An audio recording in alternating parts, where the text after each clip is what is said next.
because this is why. You actually carry everything on the inside of you necessary to be better. You carry everything necessary on the inside of you to be better. That doesn't sound so fun to hear, though, right? There's so much truth to it. I'm just not a good communicator. Be better. Learn. Figure it out. Spend time. You weren't born with ideas, you inherited them. So, somewhere along the way, somebody taught you a identity instead of an identity, and you begin to believe that you couldn't do certain things, right? And so the answer sometimes is, it's not that you're being ornery or you're trying to be mean, but be better. Be better. I'm not good at sales. Be better. Figure it out. Everything's a transaction. Everything is a transaction. And it doesn't mean you have to sell, have multiple 7-figure sales every year and all of that. That's not what I'm saying. But every transaction is a sale. Figure it out. Learn how to be better. Study it. That's all you have to do. You have the ability. The only limiting belief is to believe that you can't do it. That's it. So just do it. I'm not good at financial literacy. Be better. Neither was I. I was broke as a joke. I couldn't even pay attention through most of my 20s. You understand what I'm saying? I'm talking about broke. Wondering, are they going to come get this car? Forget, am I going to be able to buy a car for my kids? Are they going to come get mine? Are utilities going to be on? Am I going to have a house to raise my kids? That kind of stuff. And I had to be better. I had to become better. I had to decide, I'm not going to live like this. I'm not going to do it. You understand what I'm saying? And so I understand that it can be difficult, but if you're going to move into greatness, you gotta have the self-awareness and realize, you know what, I can be better because I can learn something new every single day to apply it, and I can work it over and over and over and over again. Something I love to play golf, and my boys love to play golf. Cameron really loves to play golf, and so he and I play together every single week. The other boys enjoy the time, and we do all that stuff. But one of the things that in teaching them their swing is find a club that you can hit and hit that over and over and over again. Like, take your 7-iron and hit your 7-iron until you can't miss. And that's something that we would do. When I taught them how to shoot a basketball, and all 3 of my boys can shoot. Now, they also got my agility, except Brady. Brady's a little more agile and a little faster than all of us. But so they're not going to kill you with speed and all that stuff. But they can shoot the lights out. All 3 of them can shoot. Why? Because we did things that were consistent. We would stand right in front of a hoop. You would, in their high school games, you could go to their high school game and you would watch their friends be doing layups and shooting threes the whole time. And before they started doing that, my boys would go right in front of the hoop and they would just throw the ball right over the rim because they were learning touch. And then they would back up and they would do it again. And they would go to the free throw line and they would shoot a regular free throw over and over and over again to put the ball in the same spot. And that's why if they missed a free throw, Dad was yelling from the stands, "That's ridiculous. Why are you missing a free throw?" Because we worked on it over and over and over and over again. You understand what I'm saying? And so we did the little things to make them good shooters or hitting their thing. You can do a little bit all the time to be better. Is that okay? Y'all good? Okay. I'm not saying, listen, I'm not saying you have to be the best. I'm not saying you have to be the best. That's not at all. I'm saying through consistency, efficiency, and a focus on productivity, you can be better at what you're doing. Remember what I told you week 1? You're being paid right now at the level of value that you're creating for whoever it is that's paying for you. If you want that to increase, you increase the level of value, you become better, right? You increase the level of value. And you have to figure out what that is. So you don't have to be the best, okay? You don't have to be the best. You just have to continually strive to be better. Okay. All right.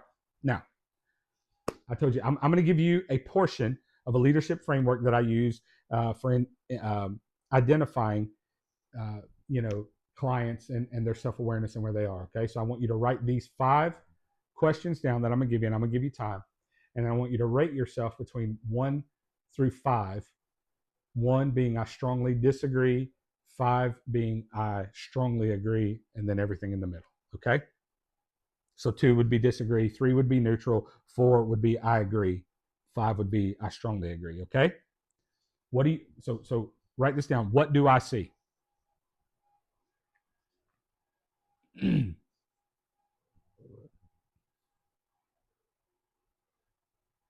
Number 1, I can clearly identify what is working and what is not in my leadership or business right now. I can clearly identify what is working and what is not in my leadership or business right now.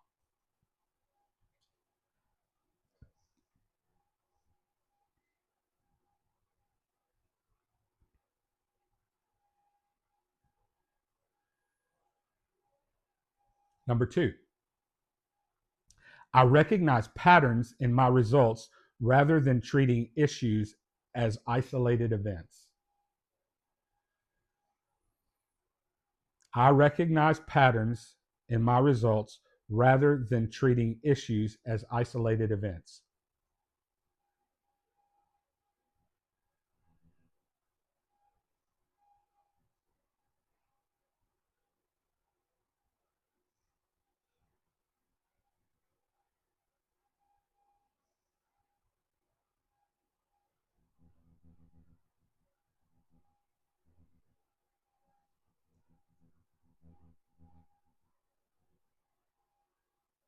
Number 3, I notice problems early instead of reacting only when they become urgent.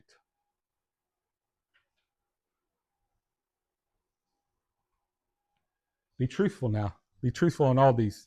It only helps if you're truthful. Yeah. I notice problems early instead of reacting only when they become urgent.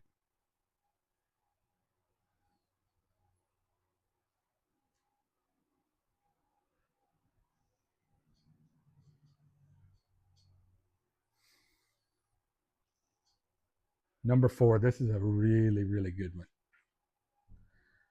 I seek honest feedback and consider it without becoming defensive.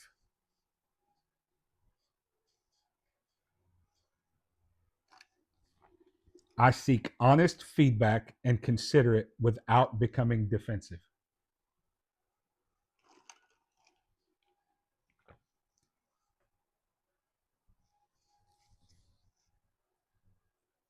I so believe in that one. I so believe in that one. There are things, a couple of things that I've done in my life. One, and some of you have heard me talk about this. Uh, you want to get honest feedback, ask your kids. And I would absolutely ask my children, do you see dad living in a way that he is different than the message that he preaches in the pulpit? I would ask them those things. Do you see consistency in these areas? I'll tell you another thing I did. I got in a room full of church people, just church people that go to church. And I sat down in the middle of the room and I said, okay, every one of you, you have an opportunity to give me feedback right now. What's good? What's not good?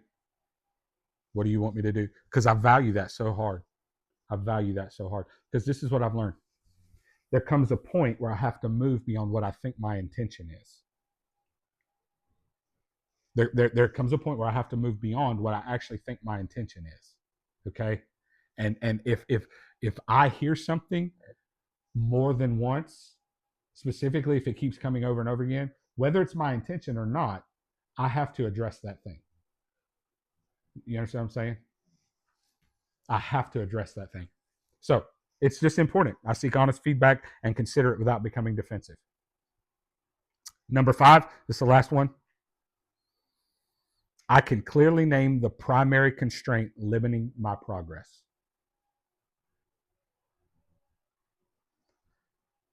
I can clearly name the primary constraint limiting my progress.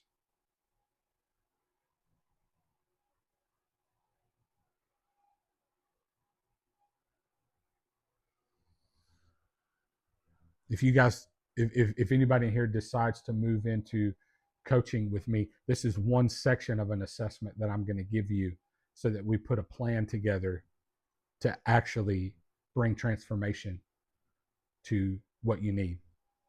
And I want you to hear me say that. Like if you decide, and I don't care who it is, you don't have to choose me. You choose someone else to go into coaching. Make sure that it's based on your transformation, not on their accolades or what they're doing. Okay, and that's what we're going to do. If you work with me, what I'm going to do is I'm going to find out what you need, and we're going to put a plan together for your transformation, and that's what we're going to move toward.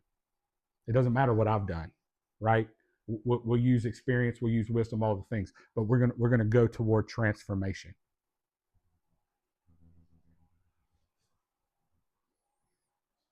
Those questions are helpful, aren't they? And telling, for sure. Okay, here's what I'm gonna do. This is the last thing I'm gonna talk to you about tonight. I'm gonna give you 7 steps. If you come to one of my sales workshops, this is what I'm teaching. Okay, this is based off my principles. If you've gotten relational sales and read through it already, you'll recognize some of this stuff. If you haven't, why not? If you're going to sell anything, number one, what you're going to have to do is you're going to have to know your audience. Most people skip this and they go straight to selling, and that is a problem. Here's why it's a problem. If I don't know my audience, I can be trying to sell them something that they don't need. And even worse, don't want. Okay? You can't serve someone you don't understand. Before you ever present your offer, you need to know who your person is. What do they do? What do they struggle with? What do they want but can't seem to get? What keeps them up at night? What is their problem? We've talked about it over and over again. What is their problem that you can solve? Okay. This is not just demographic research. That's not what I'm saying. When you know your audience, this is not just demographic research. If I were trying to sell something to every single one of you has a different need, a different want, a different problem. And what we're going to do is we're going to sit down and we're going to figure out exactly what you need. Okay. And then we're going to get you that. And a good salesperson, I want you to listen to me, and to break the stigma of the used car salesman or whatever we have in our mind, right? And I know some great used car salesmen; they're great. So I'm not really trying to stereotype, but we all have a thought in our mind when I say that, right? You see the suit, and you see the all of that stuff. But here's what I'm saying: a good salesperson is going to find what you need, and if they can't give it to you, they're going to point you in the right direction. That's what a good salesperson is going to do. And that's what I do.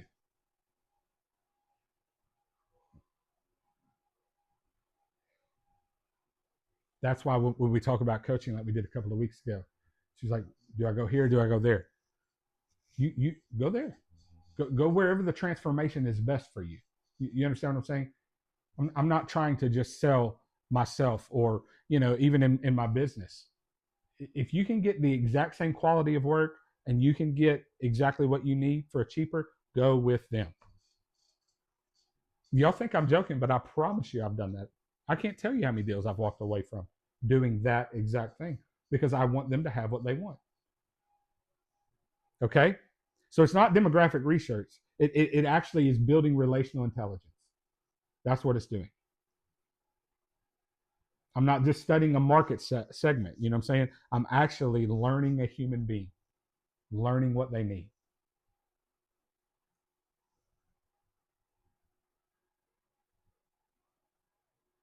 So I want to identify the specific person that I'm talking to. I want to know their pain. I want to know their language. I want to know what their aspiration is before we build any kind of offer for them. I want to know what that is, right? And I'm going to give them what they want.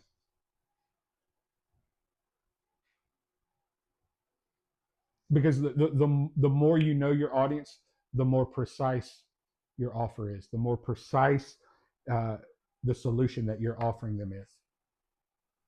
You understand what I'm saying? This works in interviews too. We get so worked up about going into an interview. I want to own the conversation, even if I'm in an interview being interviewed. I want to know what that person needs to hear. And if I can give it to them, I'm not going to lie. I'm not going to make something up, but I'm going to tell this is who I am. This is what I can give you.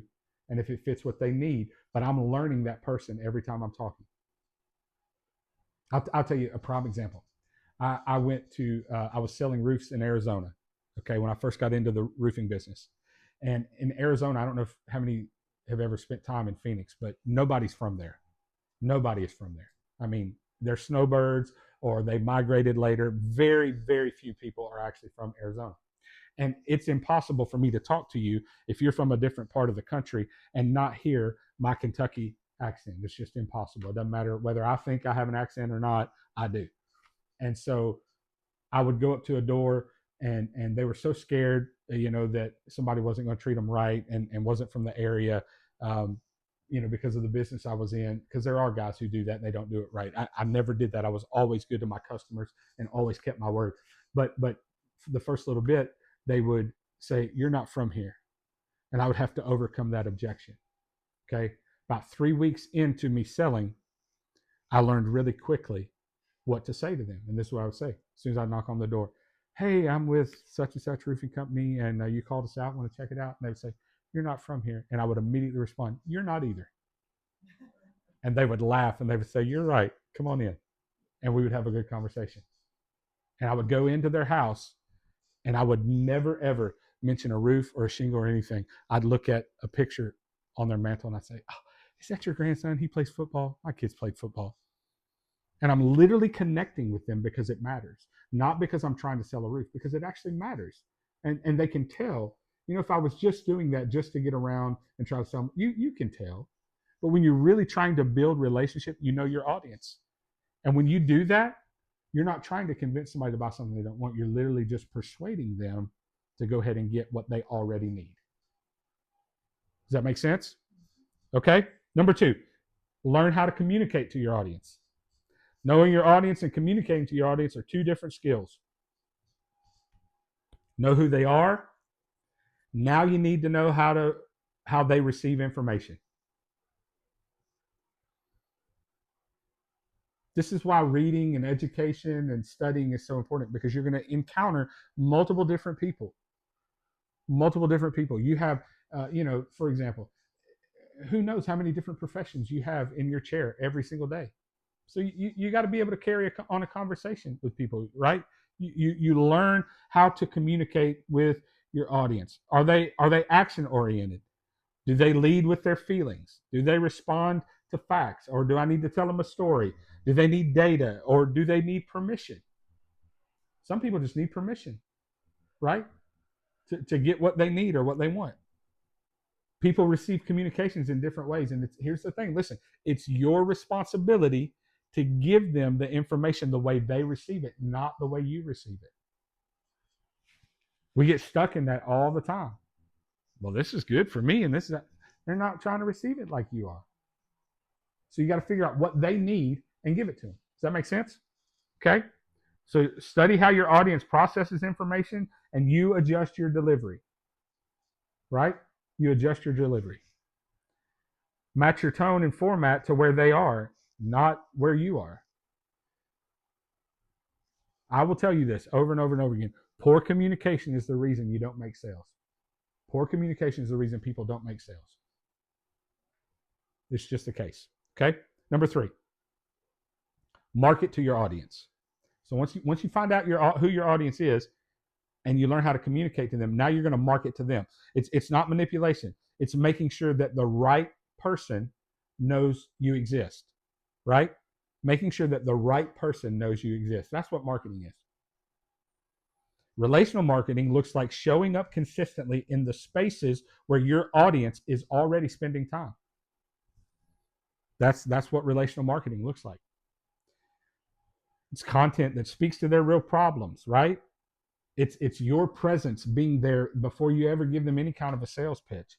And when you market relationally, people already feel like they know you by the time they get to your offer. They already know you. That's why content matters, guys. That's why content matters. That's why content matters. Getting your content out there, becoming relational, people seeing you.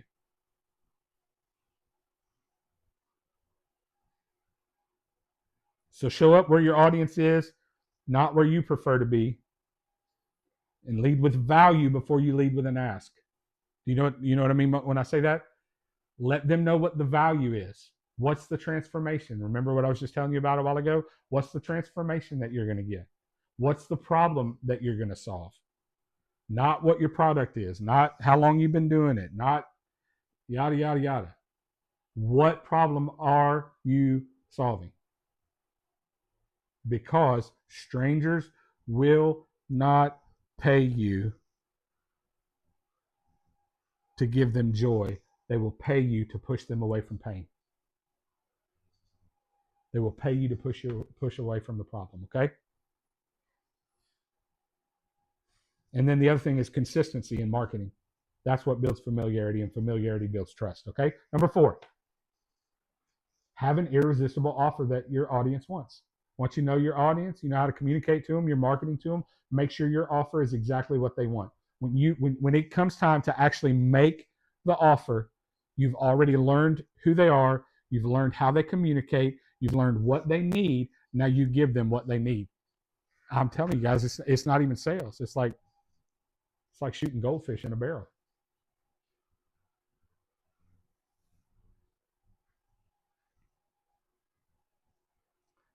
I've always heard sales is numbers. It is. And it's amazing when you do stuff like this, how high the numbers go. And it's amazing how many people say yes.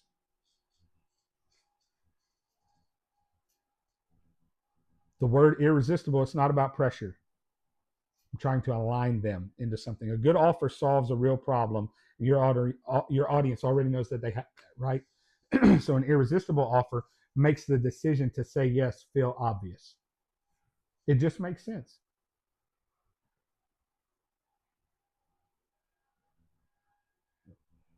I am the worst guy to try to sell me anything with fluff and junk.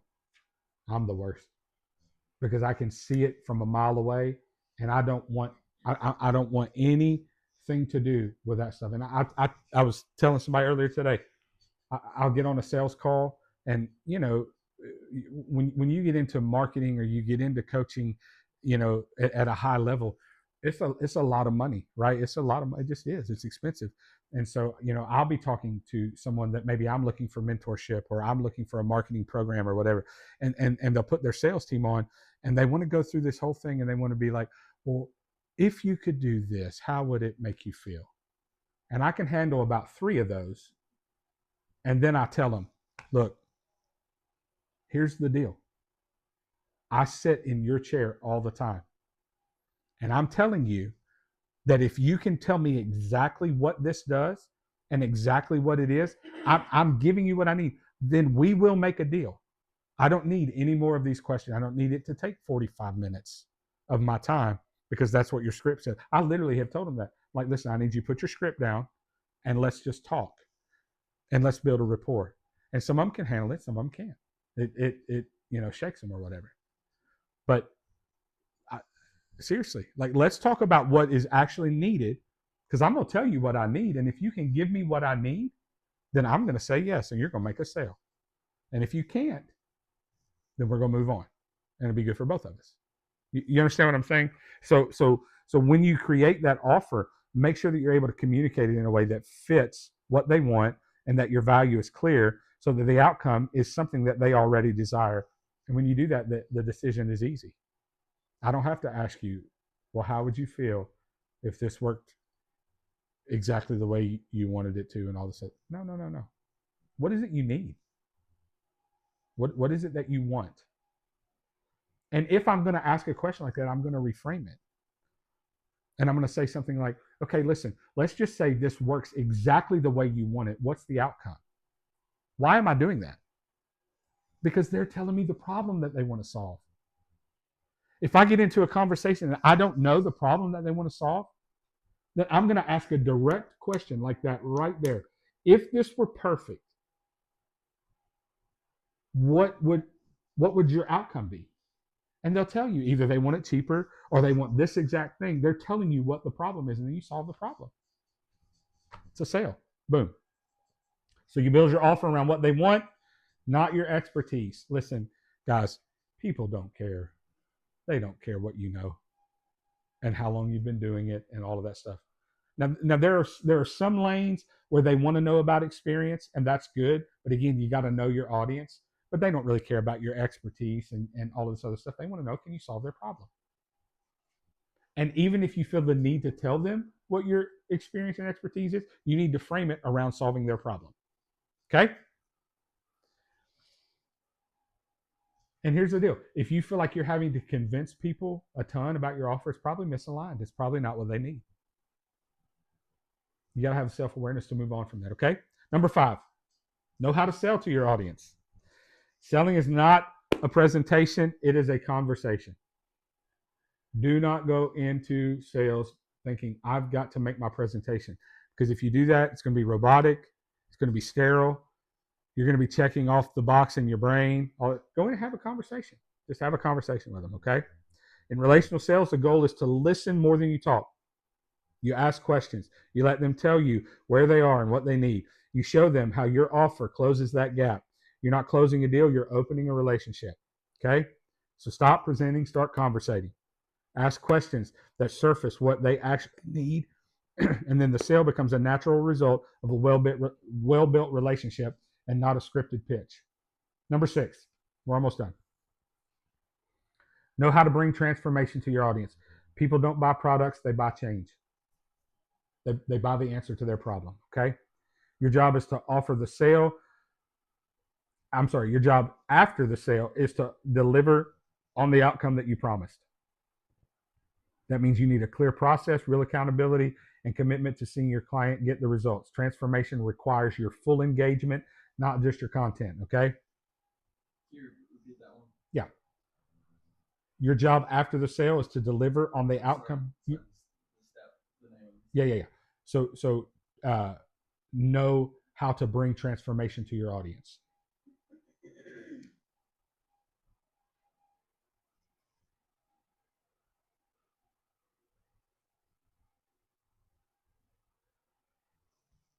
Your reputation will be built on what happens after the sale. You need to believe that.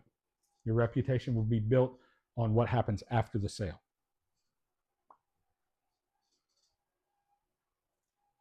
Okay, number 7. We've done all of that. Here's the last one. Know how to repeat the process. Know how to repeat the process. One client is just a transaction, but a repeatable system, that's when you start building a business. That's where PAR comes in. Your process, your adjustments, your results. You run the process, you study what worked, what didn't work, then you refine. Every cycle makes the next one more effective. You're not starting over, you're building on what you've already learned.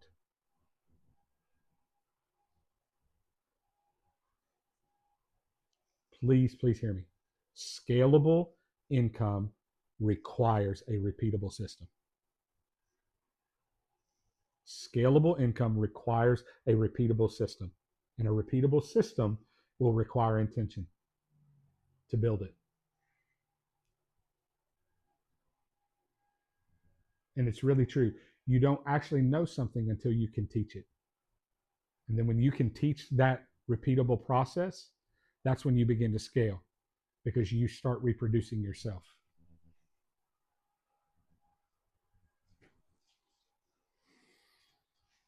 All right. I've given you 15 book recommendations. I'm going to give you 5 more tonight and then 2 bonus ones, okay? Number 1, Business Secrets from the Bible. It's by Rabbi Daniel Lapin, Lapin.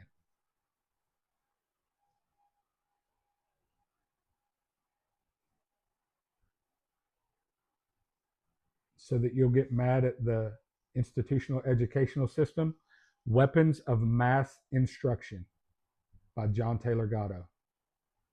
Weapons of Mass Instruction.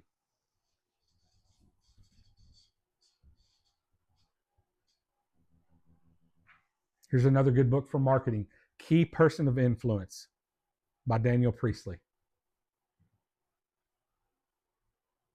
Key Person of Influence, Daniel Priestley. I saved this one for this week. This is literally one of the best books I've ever read. It's called The Culture Code by Daniel Coyle.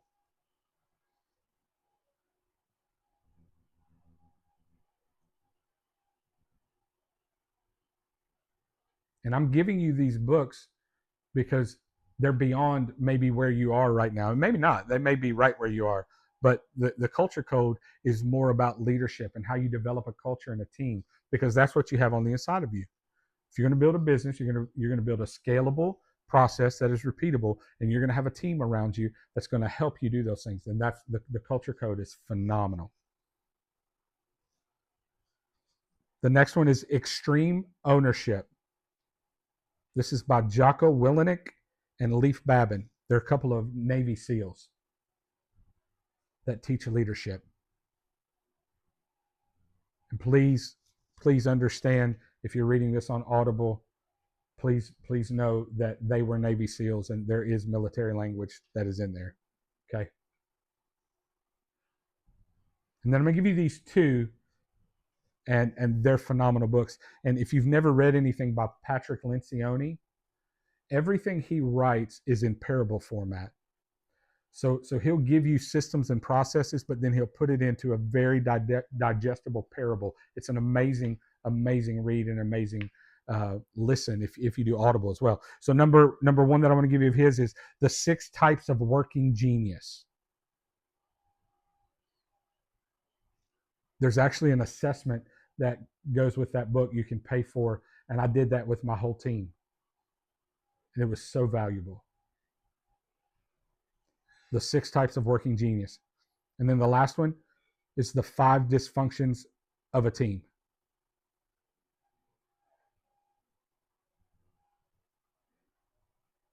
Both by Patrick Lencioni.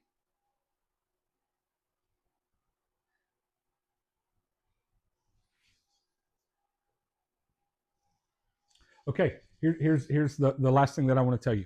If you are considering doing some coaching, I need you to go to ryanbain.com and schedule a call so that we can get that rolling. Okay.